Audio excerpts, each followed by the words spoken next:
to me, you obviously and Joe are the two biggest podcasters. I don't know if that's like factual. I don't know if some influencer has some podcasts, but you guys interview folks that I listen to more often than anybody else. And when Magnus came on, I was like, oh, that's amazing. You know, I don't even know how I would reach out to someone like you. It just seems like a limb, like climbing a mountain. And then a couple days later, and I even in that episode wanted to write, but I didn't know how. It's like, do I make a YouTube comment? I don't want that. I'm looking like I'm clout chasing on the Magnus episode. But then you talked about Tezos, and I said, oh, what's this? I shouldn't overthink it. Yeah. Like, you know, I just said, all right, fuck it. I'll just write a comment. And you're like, yeah, I'd love to have you on. I was shocked. You responded just within a couple hours or something. And yeah, I loved it, man. I mean, it was an honor. It's a good way to connect. I also like on live streams, I try to resist commenting, but, you know, I'll watch some even smaller channels. Like I'll get super excited by them and connect in that way. There's an intimacy to that. Man, YouTube is beautiful. I don't know anything about Twitch. Maybe it's similar. Need to know anything about it. But YouTube has ruin you. There's an intimacy, like especially if it's live. I don't know what that is, but if it's live, they're like right there. You can just like reach out and say hello. Yeah, it's cool. It's like really, I don't know. I'm just happy to live in this time when you can connect with people in that way. There is an intimacy. That's why I love podcasts too. I listen to people and I feel like they're my friend. It's cool. It's a cool feeling. It makes you feel less lonely in this world. Like you have a lifelong companion, especially like people that do a podcast for many, many years. I'm like, you've gone through all the ups and downs of life together with a creator, with a podcaster, with anything. It's cool. I don't know. It makes it it's surprisingly intimate one-way friendships.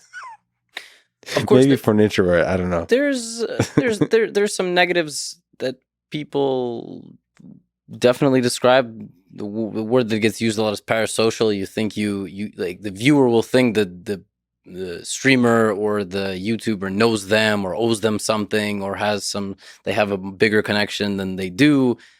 But yeah, you know what? Actually, sorry to interrupt. I have to look. Maybe you can explain to me. I've heard this term parasocial a lot. I've been meaning to look it up.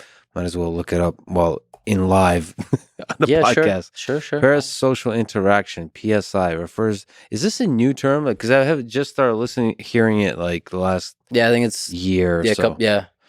Parasocial interaction, PSI, refers to a kind of psychological relationship experienced by an audience in their mediated encounters with performance in the mass media, particularly on television and on online platforms.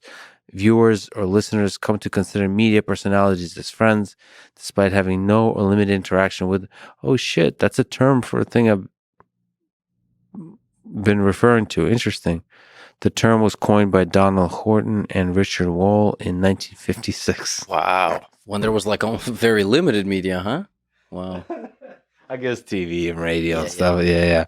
Parasocial interaction and exposure. The gamer's interest in the persona become a parasocial relationship after repeated exposure to the media. Yeah, okay. What's the downside, bro? What's okay? Oh, well, I can tell you the downside. The downside is people thinking they're in relationships with streamers and stalking them. That's the stalking part. But the relationship is like, I mean, okay, you mean like actual relationship, like waking up and saying, how are you doing? Like in your head to them. Yeah, no, but that might be an extension. More like, getting mad they don't respond to you in anytime you're in the stream, or that convincing yourself the other person wants you and you need to go to them. So you need to find where they are. Like this has happened. Some of the biggest female streamers have reported that they get stalked and harassed for months. And that's born out of this.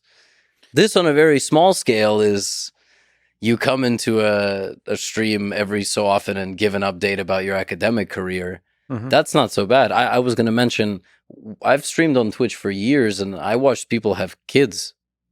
Like people will come in over the course of months and say, hey man, you know, I just took the bar exam. Yo man, like I'm having my first kid. And that's crazy. That's amazing. Yeah. But if they do it in a healthy way, that's one thing. But there's always gonna be downsides, but most of it is beautiful, man. yes, I have I have, I guess, parasocial relationships of people that take it a little too far, but it's all love. you also have a fundamental belief and hope in people to be good. Yeah, Yeah. yeah. And I've been, I haven't gotten in trouble with it yet. That's a good thing. Me too. I've interacted with plenty of people in person, and no one's been negative. So it's, And I've even gone to a war zone. I can't. There hasn't been. People have been very.